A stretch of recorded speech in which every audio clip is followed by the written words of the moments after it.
बिस्मिल्लाहिमिनश्शैतानिर्रजीम बिस्मिल्लाहिर्रहमानिर्रहीम।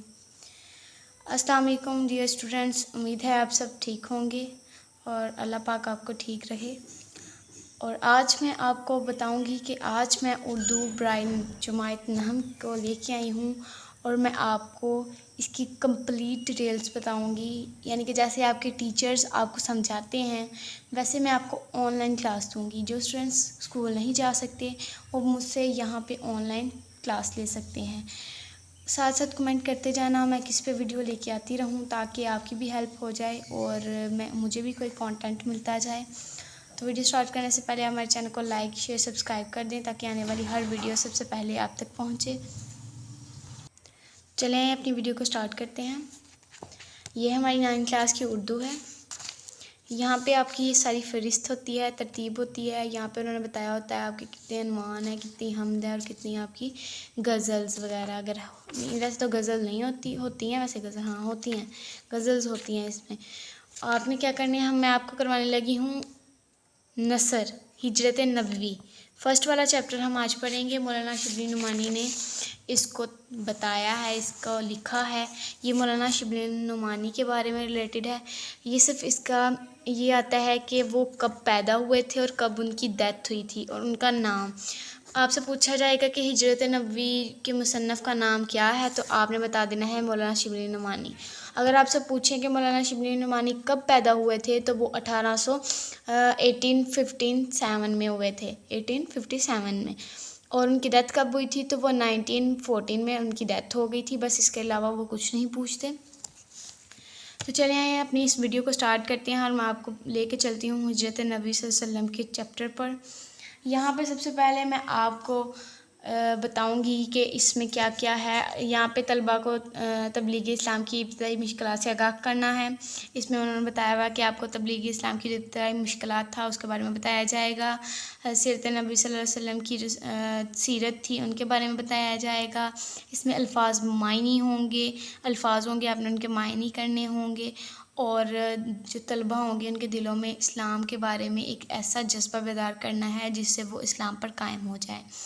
और भी इसमें उन्होंने हक़ और सदाकत के बारे में बताया हुआ है कि किन किन मुश्किलात से गुज़र कर हज़रत मोहम्मद सल्लल्लाहु अलैहि वसल्लम ने हक़ और सदाकत को आगे बढ़ाया। तो चलिए यहाँ स्टार्ट करते हैं। सबसे पहले मैं आपको इसमें से इबारत की तशरीह करवाऊँगी और साथ साथ आपके इसमें MCQs भी होते रहेंगे। तो सबसे पहले हमने अपना ढूंढना है। मैं इसमें आपको यूँ समझे कि मैं आपको फ़ाइनल पेपर की तैयारी भी इसी में करवा रही हूँ, लेकिन मैं फिर भी एंड पे एक वीडियो लेके आऊँगी कंप्लीट बुक की, लेकिन फिर वक्त मैं आपको वैसे नॉर्मल तैयारी करवाऊँगी। सबसे पहले हमने कौन सा पैराग्राफ लेना है, हमने लेना है ये वाला पैराग्राफ। ये बहुत इंपॉर्टेंट पैराग्राफ है, आपने इस बात को ध्यान में रखना है। आप अपनी अपनी नोट्स बुक्स और बुक्स ओपन कर लें ताकि टेक्स्ट बुक्स जो होती हैं वो ओपन कर लें ताकि मैं आपको साथ साथ निशान भी लगवाती रहूं और आपका काम भी होता रहे। इसमें उन्होंने सबसे पहले पूछा हुआ है, इस वक्त जबकि दावत हक़ के जवाब में हर तरफ से तलवार की झनकारें सुनाई दे रही थीं, हाफ़िज़ आलम ने मुसलमानों को दारुल मदीना की तरफ रुख करने का हुक्म दिया। लेकिन खुद जवाद अक़दस सल्लल्लाहु अलैहि वसल्लम जो उन सितमगारों का हकीकी हदफ था, अपने लिए हुक्म खुदा का मुंतज़िर था। इसमें अब हमने ढूंढने हैं अल्फाज, कौन से ऐसे अल्फाज हैं जो जिनके हमें मायने चाहिए। तो सबसे पहला अल्फाज जो है वो यहाँ पे है दावत हक़। दावत हक़ यहाँ पे इम्पोर्टेंट है। दावत हक़ के बाद हमारे पास जो यहाँ पे आता है वो है हाफ़िज़ आलम। उसके बाद हमारे पास आता है यहाँ पर दारुल अमान।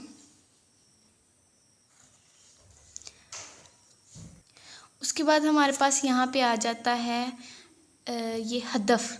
ये जो हदफ है ना, ये हमारे लिए ये अल्फाज का मायने ठीक है, ये इस पे से निकलेगा।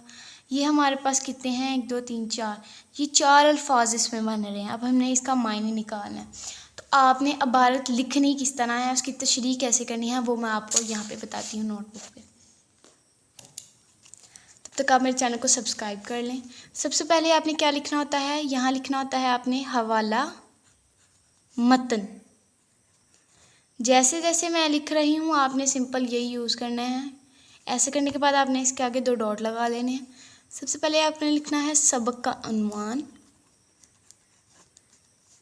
और आगे लगा देने हैं ऐसे कि डॉट और आगे लिख देना है जो इसका अनुमान होगा। तो हिजरत नबवी है तो हम वो लगा लेंगे। उसके बाद आपके पास क्या आता है, आपने लिखना होता है मुसन्नफ़ का नाम। ये दो चीज़ें मेन हैं, ये दोनों एक एक नंबर की है। आप कुछ भी ना लिखें, ये लिखेंगे तो आपको 2 नंबर मिलेंगे, इतना बात ध्यान रखना। अब ये ना करना सिर्फ आप 2 नंबर के लिए बस ये लिख दें। ये ध्यान से आपने लिखना है शिबली नोमानी, ठीक है ना, रहमतुल्लाह अलैहा। ये आपने लिखना है। जब आपका ये लिखा जाए फिर उसके बाद आपने लिखना है अल्फाज और मायनी। अब हमारे पास कितने अल्फाज थे, हमारे पास ये 4 अल्फाज थे। सबसे पहला कौन सा था, सबसे पहला था हमारे पास दावत हक। सेकंड नंबर पे हमारे पास क्या था, हमारे पास था हाफिज़े आलम।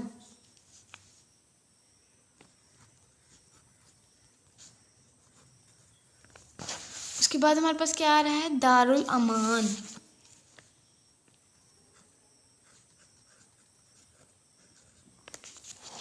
दारुल अमान के बाद हमारे पास क्या आ रहा है, हदफ।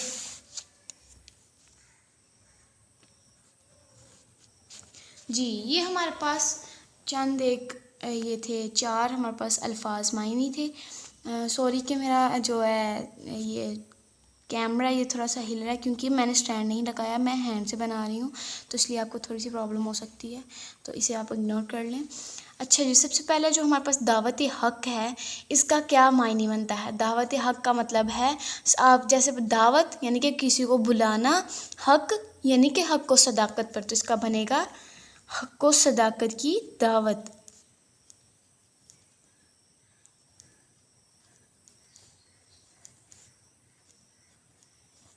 जी दावत हक, हक को सदाकत की दावत। हाफिज़े आलम, हाफिज़े आलम कौन है, जिसने हमें पैदा किया है, तो यहाँ पे आ जाएगा मुराद अल्लाह ताला।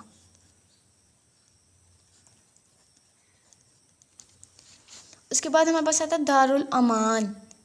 अमान का मतलब क्या है, अमन की जगह। दारुल जगह यानी कि अमन की जगह कौन सी थी, अमन से मुराद मदीना मुनव्वरा।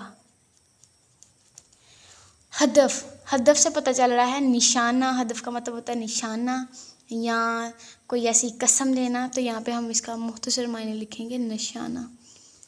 ये करने के बाद सबसे पहला आपका पॉइंट ये होता है, फिर ये होता है, फिर आपका थर्ड होता है ये, उसके बाद 4 पे आपने ये लिखना होता है, 5 पे ये, 6, 7, 8।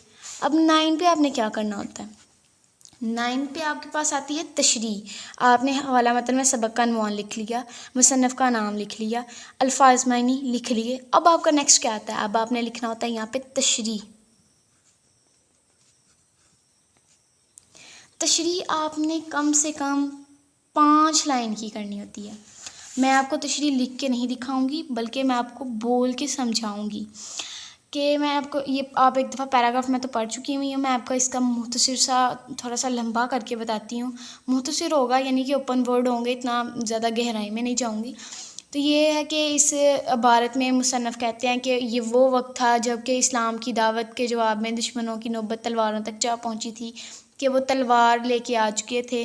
तब अल्लाह ताला ने मुसलमानों को अमन वाली जगह जो मदीना मुनव्वरा थी उसकी तरफ हिजरत करने का हुक्म दिया था और इजाज़त दी थी कि आप मदीना मुनव्वरा में हिजरत कर जाएं। अभी खुद नबी करीम सल्लल्लाहु अलैहि वसल्लम ने अल्लाह ताला की हिजरत, जो अल्लाह ताला ने हुक्म दिया था हिजरत करने का, क्योंकि वो हिजरत का हुक्म नबी करीम सल्लल्लाहु अलैहि वसल्लम के लिए नहीं था बल्कि उनकी उम्मत के लिए था, तो हज़रत वसल्लम उसकी तरफ नहीं थे गए। कफ़ारे मक्का के जुल्म और सितम का असल निशाना यानी कि हदफ जो था ना, वो आप वसल्लम को ख़त्म करना था, नौज़बिल्ला। चुनाचा आप वसल्लम जो थे ना, अपने बारे में अल्लाह ताला की तरफ से किसी फ़ैसले और हुक्म के इंतज़ार में थे कि अल्लाह ताला वही भेजें कि तू आ जा, तभी वो कोई कदम उठाते। इसमें सिंपल इतना सा इन्होंने बताया हुआ, इससे ज़्यादा आपने कुछ नहीं लिखना। मैंने कितने ओपन वर्ड में आपको बता दिया, आपके दिमाग में भी बैठ जाएगा इंशाल्लाह। अगर आप 1 से 2 दफ़ा, चाहे 1 दफ़ा मेरी वीडियो को गौर से देखेंगे तो आपको सब कुछ समझ आ जाएगा। ये मैं आपको करवा रही हूँ इम्पोर्टेंट अंदर अंदर से करवाऊँगी ताकि आपके ये क्लियर हो जाएं, या फिर अगर मैं एक में ही सब करवाऊँ तो ये वीडियो बहुत ज़्यादा लंबी हो जाती है। कम से कम इसमें आपके बनते हैं इसमें आपके 9 से 10 आपकी इबारत बनती हैं, लेकिन मैं आपको कोई सी 2 करवाऊँगी। सबसे पहले मैंने आपको ये करवा दिया है। उसके बाद इसमें आपकी बनती है ये यहाँ से कुरैश ने देखा। कुरैश ने देखा से लेकर ये आपका बनता है हातमा कर दिया, ये यहाँ तक हातमा कर दिया तक। ये सेकंड वाला है, ये फर्स्ट था, ये सेकंड वाला है। सेकंड वाले से मुराद सेकंड इबारत है। उसके बाद है मुझको हिजरत का हुक्म हो चुका था। यहाँ से आप अपने स्टार्ट करना है कि मुझको हिजरत का हुक्म हो चुका था, ये यहाँ से थर्ड वाला। और ये आगे जाएगा यहाँ तक कहाँ गया, कत्लगाह की ज़मीन है।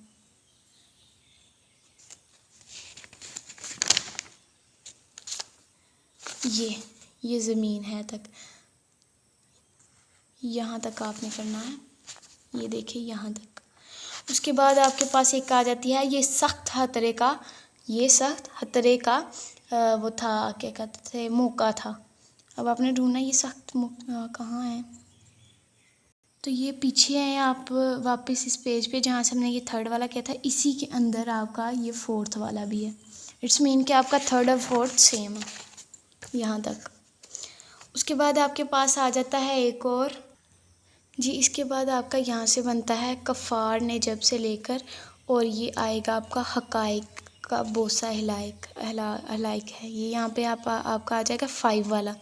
इसके बाद आपने ये यहाँ से करना है दोनों से लेकर, तो आपका ये आएगा यहाँ तक, गुजारी तक, नहीं सॉरी यहाँ तक आएगा, हैं तक। ये आपका आ जाएगा 6 वाला, हैं तक आपने करना है 6 वाला। उसके बाद आपका आएगा यहाँ तक, ये कहाँ गए थे, मशवरे कर रहे थे, एक सेकेंड, फिर भी हाँ जी ये यहाँ तक आ जाएगा। यहाँ तक नहीं है, ध्यान रखिएगा, ये यहाँ तक है। ये मैं फिर भी आपको एक दफ़ा दिखा देती हूँ, ये देखें, ऐसे लगाने हैं अपने निशान, ये वाला नहीं है। उसके बाद आपने क्या करना है, यहाँ से इस वाले पैराग्राफ में आ जाना है, और यहाँ से आपने करना है घोड़े ने ठोकर खाई और वह गिर पड़ा। यहाँ से लेकर आपने करना है दंस गए तक, ये आपका होगा 7 वाला। इसके बाद आपने करना है अब घोड़े 8 वाला, ये होगा आपका यहाँ से लेकर यहाँ तक। उसके बाद आपने क्या करना है 9 वाला आपका यहाँ से स्टार्ट होगा और आपका लास्ट तक आएगा, टोटल 9 है।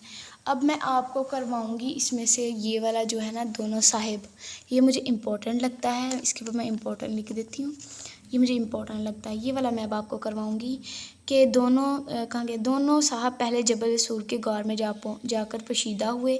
ये गार आज भी मौजूद है और बोसा हकाइक है। हज़रत अबू बकर रज़ियल्लाहु ताला अन्हु के बेटे अब्दुल्ला जो नहेज़ जवान थे, शब को गार में साथ होते, सुबह मुँह अंधेरे शहर चले जाते और पता लगाते कि कुरैश का क्या मशवरा कर रहे हैं। ये यहाँ तक आपने करना है। अब मैं इसमें से आपको करवाती हूँ अल्फाज मायने। इसमें सबसे पहला जो अल्फाज है वो बनता है पोशीदा। पोशीदा का मतलब, ये मैं आपको लिखवा नहीं रही क्योंकि बार बार लिखवाऊंगी तो वीडियो मोस्ट ज़्यादा ओवर लॉन्ग हो जाएगी। तो पोशीदा का मतलब होता है छुपा हुआ, यानी कि जो आंखों के सामने ना हो, तो यहाँ पे आएगा छुपा हुआ। उसके बाद हमारे पास आ जाता है नेक्स्ट, हमारे पास बोसा गा हकाइक। ये देखें ये वाला बोसा गा हकाइक का मतलब होता है महलूक के चूमने की जगह। महलूक लाइक हजर असवद वगैरह, महलूक की चूमने की जगह। उसके बाद हमारे पास आता है नोहेज़। नोहेज़ कहते हैं कम उम्र, यानी कि उम्र में कमी होना, यानी कि थोड़ी उम्र का होना, लाइक टीन एज से भी कम होना। उसके बाद हमारे पास आ जाता है पता लगाना। ये तो आपको पता है पता लगाना किसे कहते हैं, किसी चीज़ को मालूम करना। ये हमारे यहाँ पे 1 2 3 4, ये आपने कोशिश करनी है आपके जो इबारत उसमें से 4 ये जो अल्फाज मायने होते हैं वो लाजमन निकलें। अब मैं आपको इसकी तशरीह थोड़ी सी बताती हूँ।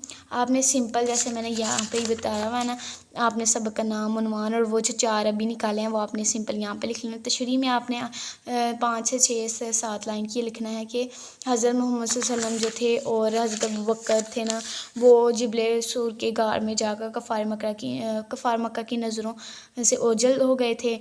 ये गार आज भी मौजूद है, बिल्कुल आज भी मौजूद है। ज़ायरीन वहाँ जाते हैं और गार को चूमते हैं। जो ज़ायरीन है वो जहाँ वहाँ पे जाकर उस गार को चूमते हैं। उस वक्त हज़रत अबू बकर सल्लल्लाहु अलैहि वसल्लम रज़ी अल्लाह तआला अन्हा के बेटे अब्दुल्ला जो कम उम्र नौजवान थे, शाम को गार में जाते थे और सुबह सूरज निकलने से पहले वापस आ जाते थे और पता लगाते थे कि कुरैश के लोग आपस में क्या मशवरा कर रहे हैं, उनके इरादे क्या हैं। इसमें सिंपल आपने बस इतना सा बताना है। तो उम्मीद है आपको मेरी वीडियो अच्छी लगी होगी, और अगर आपको ये वीडियो अच्छी लगी है तो प्लीज़ इसको लाइक शेयर सब्सक्राइब लाजमी करना। नेक्स्ट वीडियो जो होगी इसमें मैं आपको इसकी पूरी मश्क करवाऊंगी, पूरी एक्सरसाइज करवाऊंगी, और वो भी बहुत छोटे छोटे शॉर्ट क्वेश्चंस के साथ। और ये देखें यहाँ पे इन्होंने हवाला मतन की खाली जगह पुर वगैरह करवाई हुई है। इनके मैं आपको जितनी भी चीज़ें हैं बहुत मुख्तसर सी करवाऊँगी और इंशाल्लाह वो आपके दिमाग में बैठेंगी। अगर आप कहते हैं कि मैं ये जितनी भी इबारत हैं ये भी सब करवाऊँ तो वो मुझे आप कमेंट करेंगे, तभी मैं इन सब पे वीडियो लेके आऊँगी। अदरवाइज़ मैं ऐसे वीडियो नहीं लेके आ सकती क्योंकि मैंने पूरी बुक कवर करवानी है, तो वीडियो ऑलरेडी बहुत लंबी हो चुकी है।